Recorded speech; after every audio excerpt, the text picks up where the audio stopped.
I don't understand those stories when he starts whispering and giggling and talking about psychic phenomena and strange things beyond my comprehension. So it's all on tape, and you can ask a Thai friend to translate it whenever you like. Okay, so now we should just wait for Ajahn Dhammara to come. Channam tam sabai. Just relax. This the style of this talk is very typical in that it's very, very repetitive. Same old themes coming up again and again, and I'm basically just writing it all down. And it's very good. Last night, it was good in a sense not to do too long, to give Luang Por the chance to use the time for him to speak. But I feel that even in English, the whole repetition thing just works very well. So, basically I'll just do it all through, and if it seems to just go back again and again and again, I apologize, but that's just how it comes across. And in a sense, that's, I feel, in many ways, the tone of many suttas. You just find it very, very repetitive, or often there's just one change, but the full list is repeated. And in a sense, this is part of how, we're studying Dhamma, by learning it, by hearing it, and it just sort of goes in by osmosis over the years. So we have time now, so I'll just do it as well as I can. It could take about half an hour even. I can, yes. Yeah, the fishermen landing their catch. Well, I wish I could, but I just don't understand them when he starts telling them. So they're all on CD, and you can find a Thai friend, or, and say... Didn't catch any of it? Hardly. Okay. I have to confess. It's just a whole different language and a whole different arong. It's not from the suttas. It's not. I think there are lots of people when, and I noticed I never, even Moshe never repeated any of it. No. Sometimes people laugh and actually they don't understand. Yeah, it's just the arong, You just kind of feel, he must be telling something funny. Yeah, it's true. It's true. It's true. Okay. Should we start? Okay. Luang Por, so maybe for this I'll just... this is the translation of a talk given by Luang Por Plien at Wat Aranyawiwake on the evening of the 23rd of November, 2008. And Luang Por started by giving the 3 Namo Tassas and then recited Rupang Anicchang, Rupang Tukkhang, Rupang Anattati. On this occasion, all of us gathered here, whether we are bhikkhus, samaneras, upasikas or upasikas, have gathered in faith in the teachings of the Blessed One, the Buddha Sasana. And the Buddha taught us to understand the nature of practice, which leads to the realization of Satya Dhamma, the truth of ultimate reality.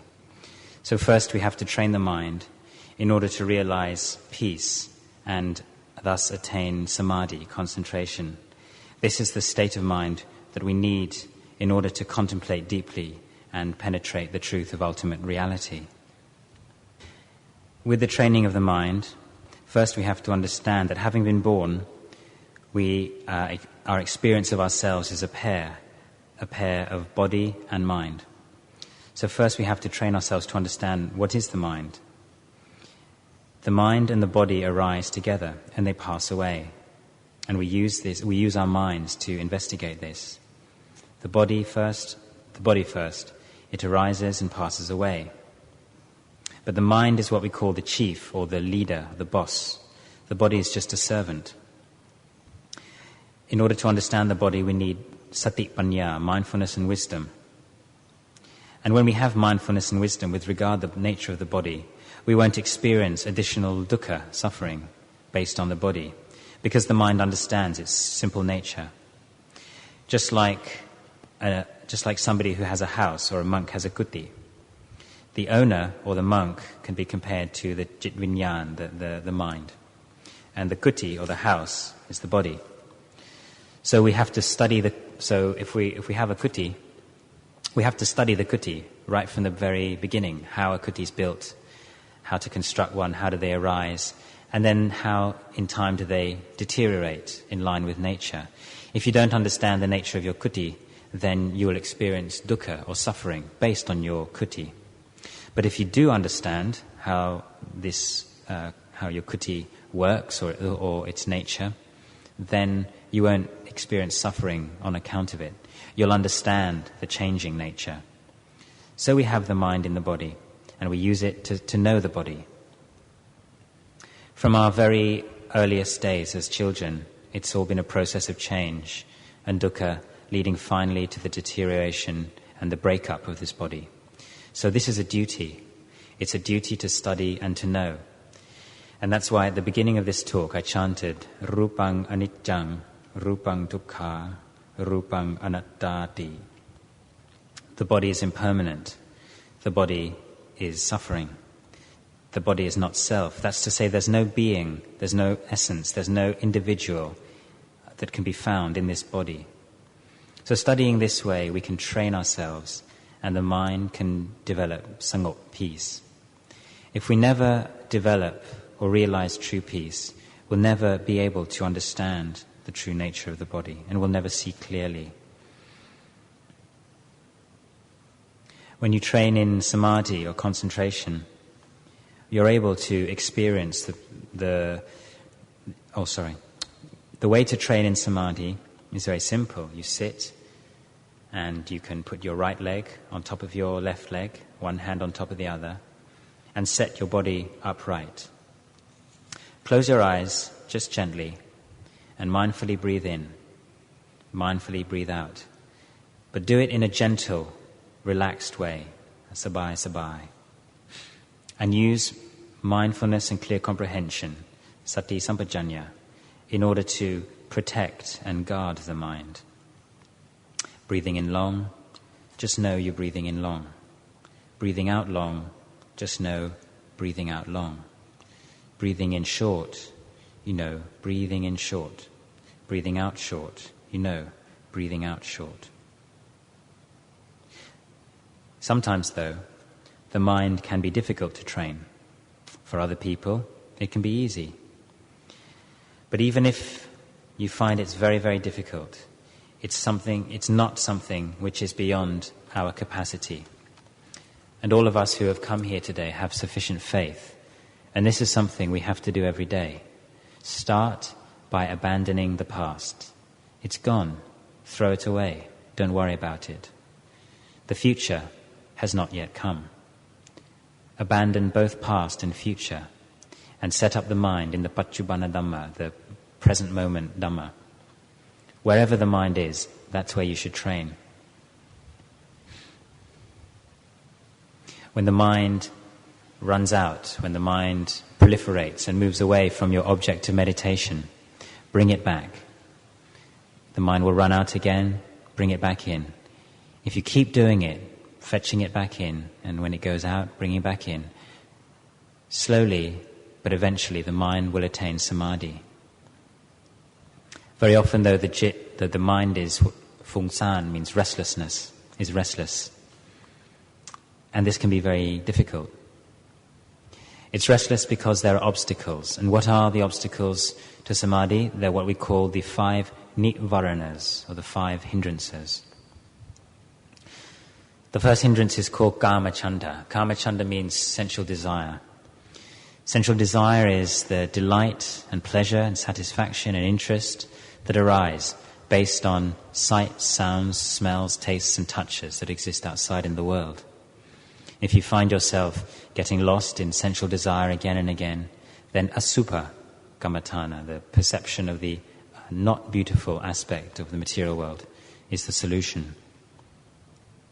The second hindrance which often arises is called vyapada. This means negativity or ill will. You feel negative towards other people. The slightest thing annoys you. The solution is to establish metta, loving kindness, in the mind. The third hindrance is called tinnamidda. This is drowsiness, sloth and torpor. A good way to overcome this is to think of the Buddha, the Dhamma, the Sangha, and all the enlightened teachers, our Kruba Ajahn. Ask yourself, why am I drowsy now? The fourth hindrance is uddhacca kukucca, restlessness and remorse. The mind is never peaceful. In order to develop peace, what we need is sati sampajanya, mindfulness and clear comprehension. Keep bringing it back to the object of meditation. It goes out, keep bringing it back. Then the mind will become peaceful.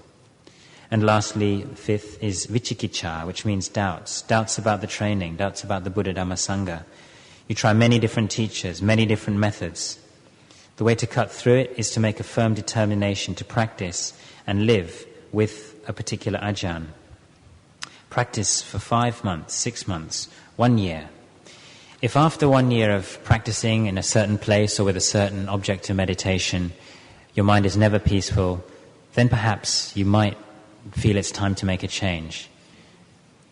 But then determine to practice very hard with whatever object you take up. Train the mind to be peaceful. Pull the mind back and forth, look backwards, and when it goes out, keep bringing it back. When it goes out, keep bringing it back.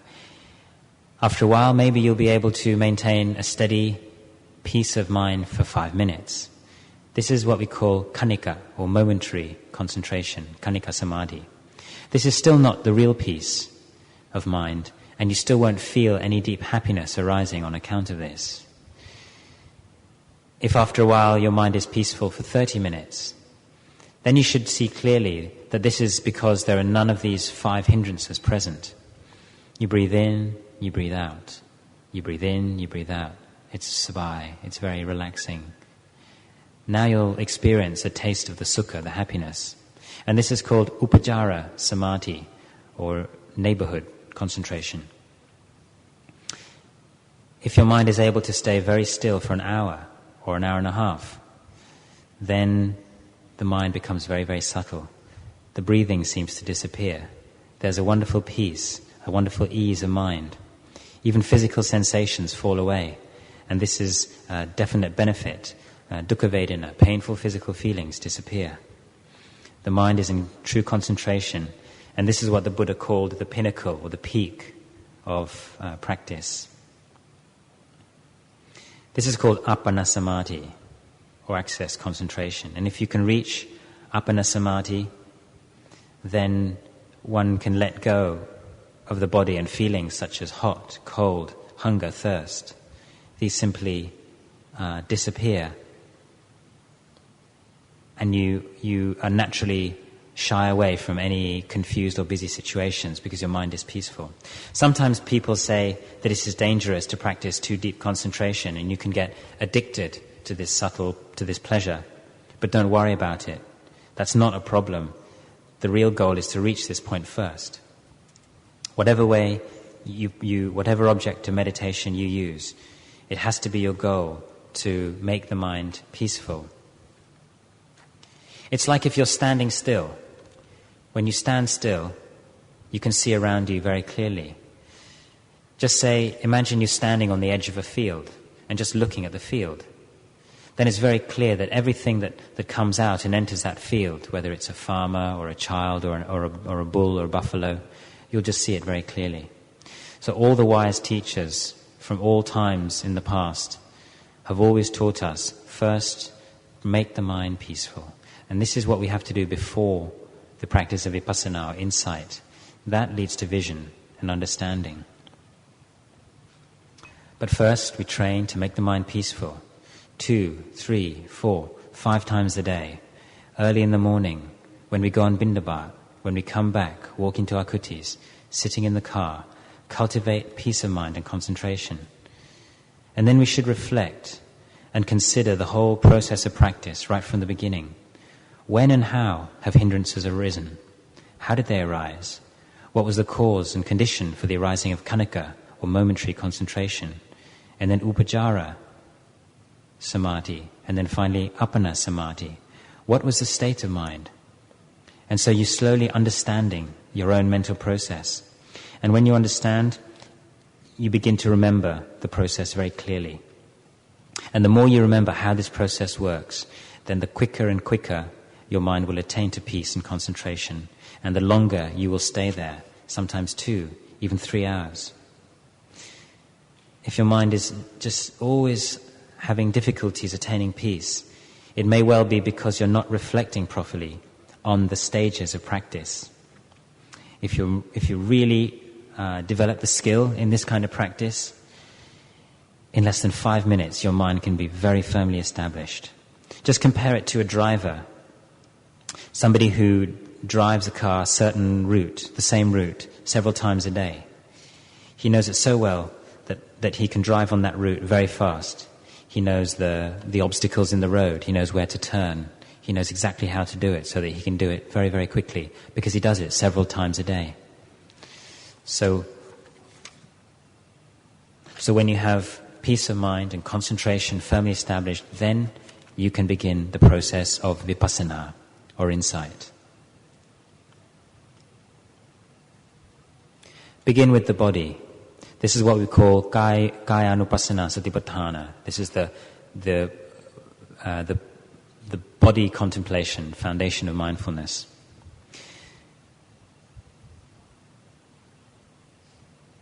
Keep the mind focused on the body.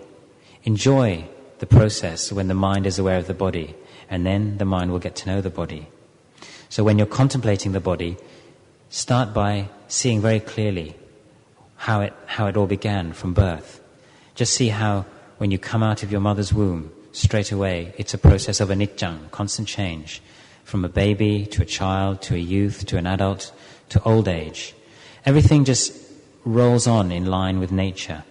And see other people being born, going to school, getting old. Look at old people, their wrinkling skin, black hair becomes white, nails crack. Use your eyes. If you can't look clearly, deeply into yourself, look at others. Look at even the Kruba Ajahn, enlightened monks, even they get old as well. Everything is really anicca. How could anything be permanent? Anything you desire won't stay for very long. Your mind has to firmly believe, firmly take hold of the view that the body is not permanent. When you really know anicca, when you really know that everything is anicca, impermanent, you'll begin to see dukkha arising, suffering. Just ask a baby in the mother's womb, 9 or 10 months in the mother's womb. Is that pleasant or is that painful? And then the child comes out crying. The child is, when it cries at childbirth, it's announcing the dukkha of existence and birth. So everyone has suffering in the body. And that's not all. Think of all the diseases. If we have eye, ear, nose, tongue, bodies, then all of these things will have diseases. And this is dukkha. We have hearts. Because of hearts, we have heart attacks and all kinds of heart disease. Kidneys, liver. Livers can fail. We have lungs, we get tuberculosis. And if you don't believe this, then just go and visit a hospital full of people who are sick. We have problems with our bile, with our pancreas, with bones. You get polio, sinews and tendons, muscles, skin, all of these things, brains, blood vessels. All these diseases arise in the body. Everything that we experience is dukkha, suffering. This is what we call biyadi dukkha, the suffering of sickness. And if you don't get a big, very major, fatal disease, then there will always be small, little, niggling things. And that's why there are so many doctors in the world, because the body is dukkha. Is the body dukkha? Yes, it is. And this leads to nibbita, or world weariness. Until you truly see dukkha, then you won't cultivate full world weariness. In any country, anywhere, wherever there's birth, there will always be dukkha. And this is the Satya Dhamma. This is the nature of ultimate reality. Is this true? Yes, it's true. So what can we do? Contemplate yourself. Just look at your body. If you're hot, you need water to drink. You need the fans, even aircon. All because you're hot. You just can't stand a hot place. If you're cold, oh, it's so much dukkha. You need a blanket. You need a house. You need, especially abroad in New Zealand and Canada, places like that, there is snow. You need to make a fire. You need heaters. This is just the nature of the world. And when you come out of your nice warm house, you're cold again. When you get in the car, you can't wait for it to get warm. You understand this. Just look at nature. That's why in New Zealand and Australia, they have sheep with nice, long, warm wool, or rabbits with their skin. But us people, we take them and we take their wool off them and use them for ourselves, coats and sweaters. So these poor old sheep suffer on account of our needs as well. If we're thirsty, we need to drink water. If water's dirty, you can't drink, you need to filter it. But with no water, we die. Hunger. This is very important. With no food, the body breaks up and children won't grow. So life is a constant search for food. Anyone in the world, anywhere you look, you see people striving for food, fields, orchards. This is dukkha. It's the dukkha of nature. Searching for food. If you want food, what do you need first? You need money. Money to build things, money for tools, money for the utensils. All of this is ultimately for body comfort, to make the body at ease.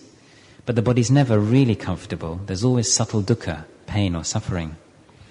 Just think about taxi drivers driving all night, going without sleep, tour bus drivers, delivery truck drivers, sometimes non-stop for 3, 4 or 5 nights. It's all just to get money. Sometimes in the sea, people have to go, make long sea voyages, all to make money. Sometimes ships even capsize in the middle of the ocean. In the air, there are pilots flying all night, captains of ships, of planes, all to sustain themselves and livelihood. They go without sleep. They risk death. All of this is just for money. And why do we need money? It's for the body, clothes, house, pay for the hospital fees. The 4 requisites, clothing, food, shelter, medicine, it's all for the body. And it's very complicated, all the hassle involved, so much dukkha. So verify for yourselves, through your own direct experience, that the body is truly dukkha. This is what the Buddha said. He called it, in Thai said, tuk Nanachat. It's the nature or natural dukkha. This is pain. If you stand a long time in one position, pain arises. If you walk a long time, pain arises. If you sit for a long time, after a while you have to shift from side to side. Why? Because of dukkha.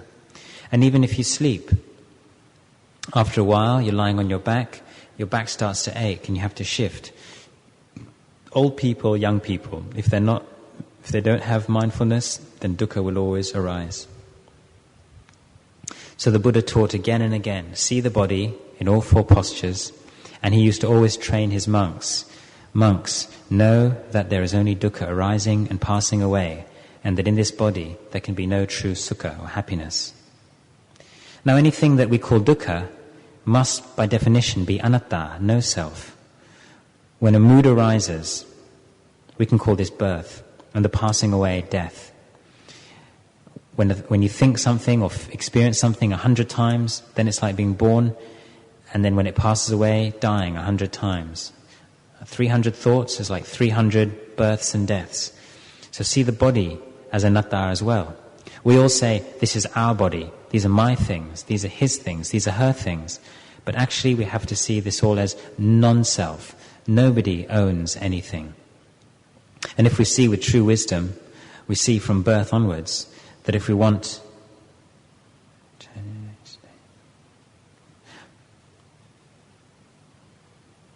from birth onwards, and that any state which we wish to remain, this state cannot remain. Any state or any experience will always change. If you're young and you think, I want to stay young, very soon you begin to grow a bit older.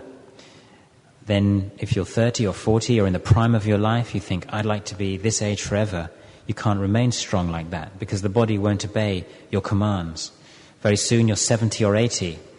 People who are 70, 80 think, if only I could stay like this, but they can't. They grow old, they become 90, 100, and slowly death will take us all. We could say about anything, I don't want it to be like this, but the reality is that the body won't follow us. We don't want to be in pain. We don't want to die, but we can't control it. Has the body ever listened to anybody's instructions? No. We all have to leave behind our mothers, our fathers, our sisters, our brothers, our friends and relatives. We all walk before death. and thus we see the true nature of the body. This is the principle that the Buddha taught in the Anatta Lakkhana Sutta, the second teaching. He taught the Rupang Aniccan, the body is impermanent, and whatever is impermanent is by nature dukkha, suffering. That which is impermanent and suffering, surely that must be void of a self. So contemplate this using satipanya, mindfulness and wisdom. The external sankharas, the external conditioned phenomena, materiality, houses, boats, cars, etc., all of these arise and passes away. Wherever anything's been built, there and then it will deteriorate. And we're trained to contemplate internally, externally, coarse and subtle, near and far, past, present and future, so we understand the whole nature of the conditioned world. It's all deteriorating and changing. Anatta, non-self, means that there's nobody here. All sankharas, all conditioned phenomena fall under the sway or the power of the three characteristics, aniccaṃ, impermanence, dukkhaṃ, suffering, and anatta, not self. Wherever we're born then, we're able to understand the Buddha's teachings. The heart of the Buddha's teachings is the three characteristics, impermanence, suffering, and not self. So see that these teachings are universal. It's the Satcha Dhamma, it's the nature of ultimate reality, it's truth. If you're born, there must be old age, then sickness, then death, and this carries on and on and on. This is the nature of reality. So the Buddha said, see with true wisdom. Everything in the world falls under the power of this truth. And not only is it the Buddha's teachings, he taught a sutta called the Dhammaniyama Sutta, the fixed law of Dhamma, where he explains that whether a Buddha arises or doesn't arise in the world and teaches, there's a fixed law that all conditioned phenomena are impermanent, suffering, and not self. So when the Buddha attained parinibbana, his final passing, 2,500 years ago, he taught the truth during that period so that people would know. So what should we do then? Well, begin by looking after your bodies. Eat, drink, keep warm. But know that one day it will all fall apart. These four elements. Contemplate the body in the light of these four elements. Your body has earth element, water, fire, and wind element, and see where they go. Water, when you drink water, what happens to it? Where does it go? The earth element, the scriptures describe 18 different types of earth element, and finally, the body, the earth, just all returns to nature. We're all going to end up in a cemetery or on a cremation pyre. We'll all just be earth and dust, and we're all going to be the same wherever we are, just cremated. So we have to study and know the nature of the body. Understanding this dukkha, this suffering, nibbida, world weariness, will arise and we'll never want to be born again. Ultimately, we can be freed from the asavas, freed from the outflows or all defilements. And what that means is there's no grasping, upadana, because we're totally weary of existence. We're still in samsara. The reason we're still here in samsara is because we're not yet fully world weary. If we have mindfulness and wisdom, but the indriyas, our spiritual faculties, are not yet fulfilled, we'll still be interested in having a future, in having fun. The spiritual faculties of faith, effort and energy, mindfulness, concentration and wisdom. The wisdom faculty means that we know truly sankharas, conditioned phenomena, and we understand the nature of materiality, mentality. Even our minds, even the mind itself, is always under the nature of three characteristics. So this is what the Buddha taught us to know. This is what we call vipassana. So study this very clearly. See that we don't have any idea how long any aspect of the material world will be around. It's all changing, and we don't know how and when and how long it will take to change. Everything we experience is void of a self, not an essence. So that's why I said rupang aniccaṃ. form is impermanent. Rupang anatta, form is not self. So today I give my blessing to all of you. May you grow in sati panya, mindfulness and wisdom, and thus realize the understanding necessary to abandon greed, hatred and delusion. And finally, this will lead to the end of all the asava kilesas, the outflows and defilements of the mind.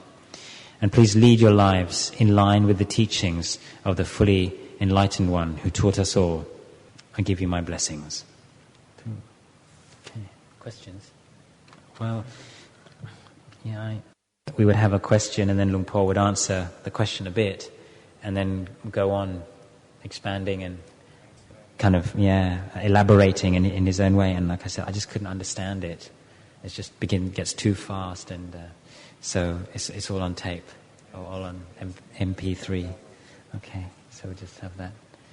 Okay, that's all. Okay, that's all. Okay, that's all. Okay, that's all. Okay, that's all. Okay, that's all. Okay, that's all.